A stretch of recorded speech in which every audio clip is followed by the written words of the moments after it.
नमस्कार दोस्तों, स्वागत है आपका मेरे इस नए वीडियो में। और आज हम लोग जानेंगे यहाँ पर लेयर टूज के बारे में।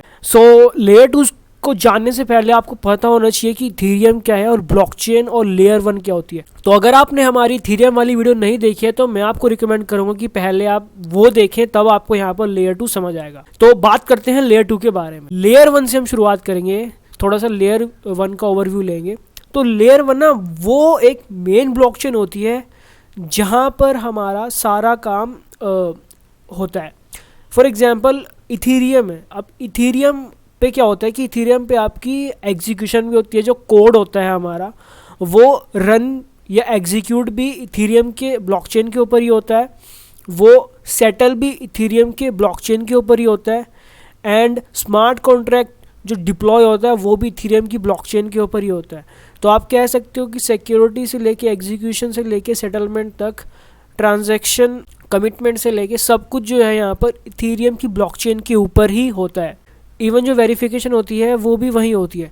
तो जिसकी वजह से जो हमारी इथेरियम या जो भी लेयर वंस हैं वो काफ़ी कंजेस्टेड हो जाती है। ठीक है, तो इसी का जो यहाँ पर टैकल करने के लिए, इसी प्रॉब्लम को, कंजेशन को, एंड कंजेशन की वजह से जो यहाँ पर ट्रांजैक्शन कॉस्ट थी वो बढ़ जाती थी इथेरियम के ऊपर, जिसको गैस भी बोलते हैं, गैस फीस, उसको कम करने के लिए, और जो ट्रैफिक इथेरियम के ऊपर उसको डाइवर्ट करने के लिए, जिससे जो ट्रांजैक्शंस हैं वो भी ज़्यादा हो पाएँ और फास्टली हो पाएँ। क्योंकि आपको पता है कि वेब 3 की ओर यहाँ पर बढ़ रहे हैं, और वेब 3 का मतलब है millions billions of user and millions of application, decentralize application, smart contracts का इथेरियम के ऊपर आना। तो इन सब का आने का मतलब है high traffic, and high traffic की वजह से जो ट्रांजैक्शंस हैं वो काफ़ी कॉस्टली हो जाएंगे। तो यहाँ पर वेब 3 बनाना काफ़ी टफ हो जाता है इस वजह से। तो इसी का सॉल्यूशन लाते हुए यहाँ पर आए लेयर टूज। तो लेयर टूज क्या करते हैं? लेयर टूज जो स्केलेबिलिटी की इशू है ना इथेरियम की, उसको जो है यहाँ पर काउंटर करते हैं। तो ये जो है यहाँ पर इथेरियम को बनाते हैं scalable with the help of new side chain. तो यहाँ पर लेयर टूज के एडवांटेजेस क्या हैं? लेयर टूज जो है यहाँ पर क्या हेल्प करते हैं कि ये जो ट्रांजैक्शंस पर सेकेंड है ना, टीपीएस को इंक्रीज कर देते हैं, गैस फीस रिड्यूस हो जाती है, और सिक्योरिटी बनी रहती है, और एप्लीकेशन स्पेसिफिक नेटवर्क यहाँ पर बना पाते हैं। जो इथेरियम है उसी के यहाँ पर मैक्सिमम लेयर टूज हैं। हमारी अल्टरनेट लेयर वंस हैं इथेरियम से, जैसे पोल्काडॉट हो गया, सोलाना हो गया, एवलांच हो गया, कार्डानो हो गया, नियर हो गया, एटम कॉस्मोस हो गया। तो ये सब ऑलरेडी यहाँ पर क्लेम करते हैं कि ये हाई टीपीएस दे सकते हैं, क्योंकि इन्होंने दूसरी टेक्नोलॉजीज़ का यूज़ किया है। बट यहाँ पर इथेरियम क्योंकि अपनी ऑथेंटिसिटी, ओरिजिनलिटी के लिए, और डिसेंट्रलाइज जो अभी तक की सारी नेटवर्क्स हैं यहाँ पर लेयर वन से, उसमें सबसे ज़्यादा डिसेंट्रलाइज अभी तक इथेरियम को ही माना जाता है। तो उस वजह से इथेरियम नहीं चाहता था अपने में थोड़े चेंजेस करना, और उन्होंने सोचा कि क्यों ना इथेरियम को वैसा ही रखे, उसकी ओरिजिनलिटी, उसकी ऑथेंटिसिटी को बरकरार रखे, और यहाँ पर लेके आ जाए लेयर टूज। तो तब यहाँ पर लेयर टूज आए। अब हम जानेंगे कि लेयर टूज एक्चुअली में कैसे काम करते हैं। तो यहाँ पर आप एक चार्ट देख रहे होंगे अपने सामने, एंड सपोज कर लीजिए ये जो हमारी ऊपर की ब्लॉकचेन है ये लेयर वन है और नीचे की है लेयर टू। तो होता क्या है कि ये जो हमारे नीचे यूज़र्स हैं ये क्या करती हैं, ये यहाँ पर ट्रांजैक्शन करते हैं लेयर टू के ऊपर। अब जो हमारा कोड है एग्जीक्यूट होगा, सपोज करो ये स्मार्ट कॉन्ट्रैक्ट डिप्लॉय कर रहे हैं, तो वो यहाँ पर जाएगा लेयर टू के ऊपर, एग्जीक्यूशन लेयर टू के ऊपर होगा, जो ट्रांजैक्शन का वैलिडेशन है वो भी यहाँ पे होगा। बट जो फाइनल सेटलमेंट होती है ना, जब सब कुछ हो जाता है प्रोसेस, और जो सेटल करने के बाद आती है, डेटा को हमेशा के लिए ब्लॉक में सेव करने की बात आती है, तो वो कमिटमेंट होती है यहाँ पर लेयर वन के ऊपर, यानी कि इथेरियम के ऊपर। अब ऐसा इसलिए है क्योंकि यार हमें जो ट्रस्ट है ना वो इथेरियम के ऊपर ही है, कि इथेरियम के ऊपर हमारा जो डाटा डिप्लॉय हो गया वो कभी चेंज नहीं हो सकता, उसको कोई हैक नहीं कर सकता, उसको कोई मैनिपुलेट नहीं कर सकता। तो इसलिए हमको सिक्योरिटी जो चाहिए वो इथेरियम की ही चाहिए। बट एग्जीक्यूशन का कोई नहीं है, एग्जीक्यूशन हम बाहर भी कर सकते हैं। तो एग्जीक्यूशन यहाँ पर इथेरियम लेयर से हट के यहाँ पर सेकेंड लेयर पे की जाती है, और जो कमिटमेंट है, सेटलमेंट है, वो लेयर वन पे की जाती है। तो इस तरह से जो ये कॉम्बिनेशन चलता है लेयर वन और लेयर टूज का, जिससे इथेरियम यहाँ पर स्केलेबल हो जाता है। अब हम बात कर लेते हैं कि कितने टाइप्स के यहाँ पर लेयर टूज हैं। तो शुरुआत में यहाँ पर जब एक कंसेप्ट आया था लेयर 2 का, तो शुरुआत हुई थी स्टेट चैनल से, फिर आए plasma, side chains, optimistic rollups और ZK रोलअप्स। तो अभी जो करंट में ट्रेंड चला है ना, ये 3 अभी आउटडेटेड हो चुके हैं, और जो करंट में ट्रेंड चला है वो चला है ऑप्टिमिस्टिक रोलअप्स का और ZK रोलअप्स का। इनके बीच में अभी काफ़ी कंपटीशन चल रहा है दोनों के बीच।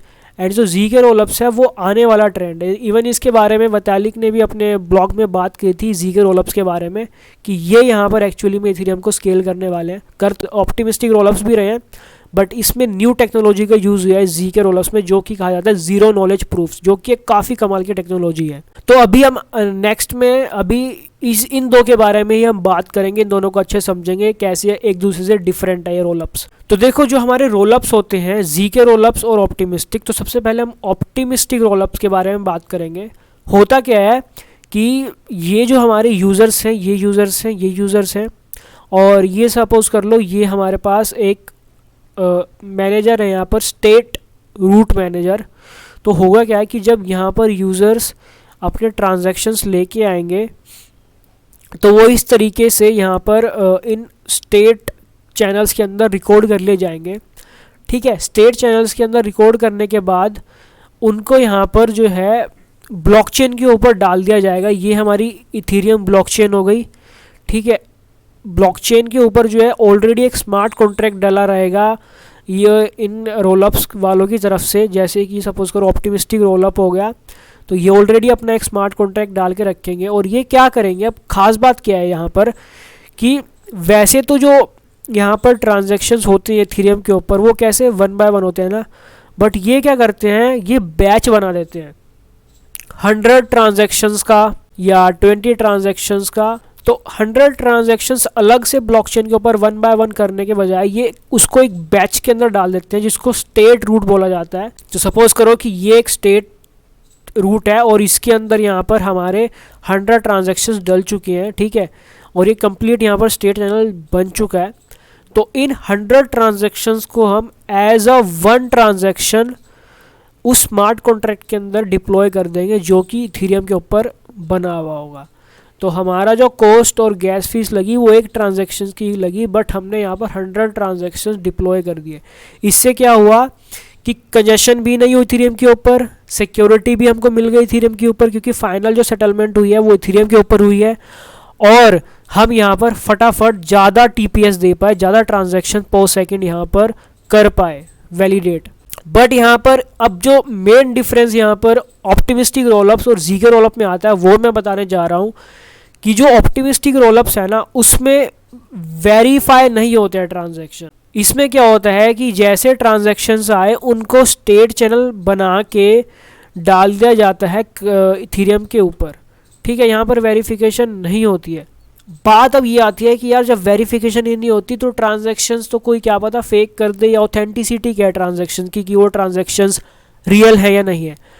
तो इसीलिए यहाँ पर जो ऑप्टिमिस्टिक रोलअप्स हैं वो 7 डेज़ का यहाँ पर एक टाइम रखते हैं कि यार 7 दिन के अंदर अंदर अगर किसी को डिस्प्यूट है, अगर किसी को लगता है कि ये ट्रांजैक्शंस में थोड़ी मैनिपुलेशन हुई है या ये ट्रांजैक्शंस गलत हुए हैं, वो यहाँ पर रिक्वेस्ट रेज कर सकता है, डिस्प्यूट रेज कर सकता है।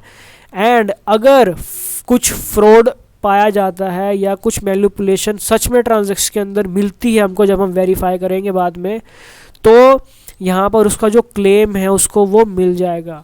बट उसके लिए पहले आपको अपने ऑप्टिमिज्म एज अ फीस भी देनी पड़ेगी। तो अगर आपका डिस्प्यूट गलत निकलता है, बाय चांस आपने बोला है कि ये जो ट्रांजैक्शन है इतने नंबर का ट्रांजैक्शन, इसमें मुझे मैनिपुलेशन लगती है यहाँ पर, और वो नहीं हुई, वो ट्रांजैक्शन एकदम ऑथेंटिक हुआ, तो आपकी जो फीस लगी है इतना सारा करने में वो वापस नहीं मिलेगी आपको। बट अगर आप सही निकलते हो तो आपको जितनी फ़ीस लगी होगी वो आपको वापस मिल जाएगी। तो ये ऐसे फंक्शन करता है। अब ऐसा फंक्शन करने का इनका सीधा सा मतलब ये है कि ज़्यादा रिसोर्सेज बचाओ और फटाफट ट्रांजैक्शंस करो। तो यहाँ पर 7 दिन के अंदर अंदर कोई भी जाके डिस्प्यूट रेज कर सकता है कि यार ये जो तुम्हारा इतने नंबर का ट्रांजैक्शन है वो चेक कराओ ज़रा, मुझे उसमें थोड़ा इशू लगता है। तो यही इसमें थोड़ी प्रॉब्लम है। बट वहीं पे अगर हम ZK रोलअप की बात करें तो वो एक नई टेक्नोलॉजी लेके आए यहाँ पर, जिसको बोला जाता है ज़ीरो नॉलेज प्रूफ। ये काफ़ी कमाल की टेक्नोलॉजी है। एंड अगर आप ज़ीरो नॉलेज प्रूफ कैसे काम करता है, इसमें काफ़ी सारी मैथमेटिकल्स इक्वेशंस आती हैं, कॉम्प्लेक्स है ये, इसमें पॉलिनोमियल्स भी आते हैं, एलिप्टिकल कर्व क्रिप्टोग्राफी भी आती है।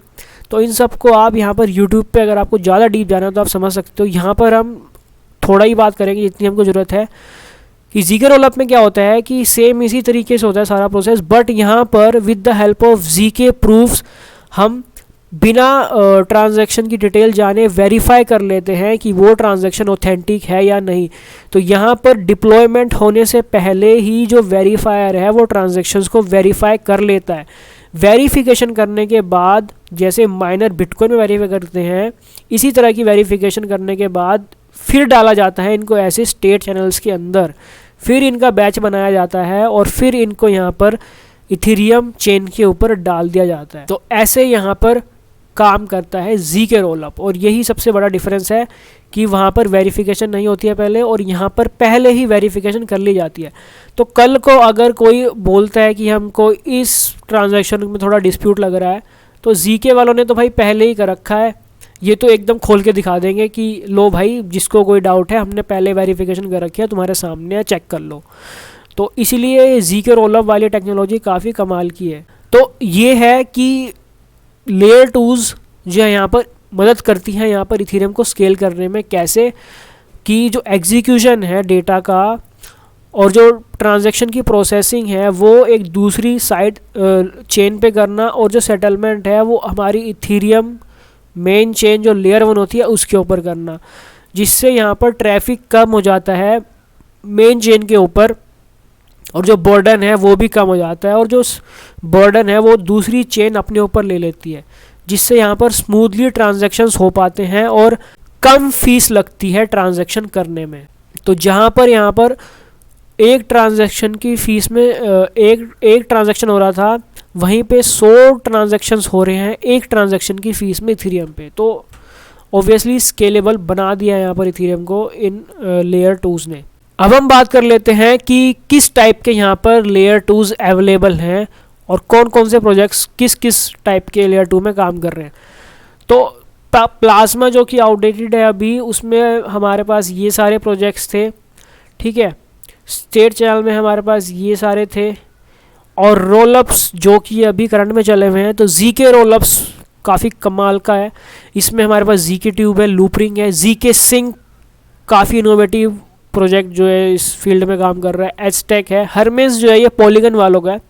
तो आप देख रहे होंगे कि पॉलीगन सबसे बड़ा प्लेयर है यहाँ पर, और ये मैक्सिमम सभी तो इन्होंने शुरुआत शायद प्लाज्मा से करी थी, एंड फिर ये साइड चेन्स में आए, जैसे जैसे इनोवेशन हुई फिर ये रोलअप्स में आ गए, एंड ये काफ़ी कमाल कर रहे हैं। ऑप्टिमिस्टिक रोलअप्स में हमारे पास ऑप्टिमिज्म है, फ्यूल नेटवर्क है, आर्बिट्रम है, ये 2 बड़े प्लेयर्स हैं ऑप्टिमिस्टिक रोलअप्स के। ज़ीके के भी हमारे पास काफ़ी हैं, जैसे स्टार्कनेट हो गया, ज़ीके सिंक हो गया, स्क्रॉल हो गया, ठीक है, कार्टेजिया और OMG नेटवर्क इधर भी है। तो ये सारे हमारे पास टाइप्स ऑफ लेयर टूज़ हैं और जो प्रोजेक्ट्स इनमें काम कर रहे हैं। तो आई एम श्योर मैं आपको लेयर टूज़ काफ़ी आसान भाषा में समझा पाया होगा, और अगर आपको वीडियो पसंद आई होगी तो लाइक एंड सब्सक्राइब करना मत भूलिएगा। हम आपको मिलते हैं अगली वीडियो में, तब तक के लिए बाय बाय।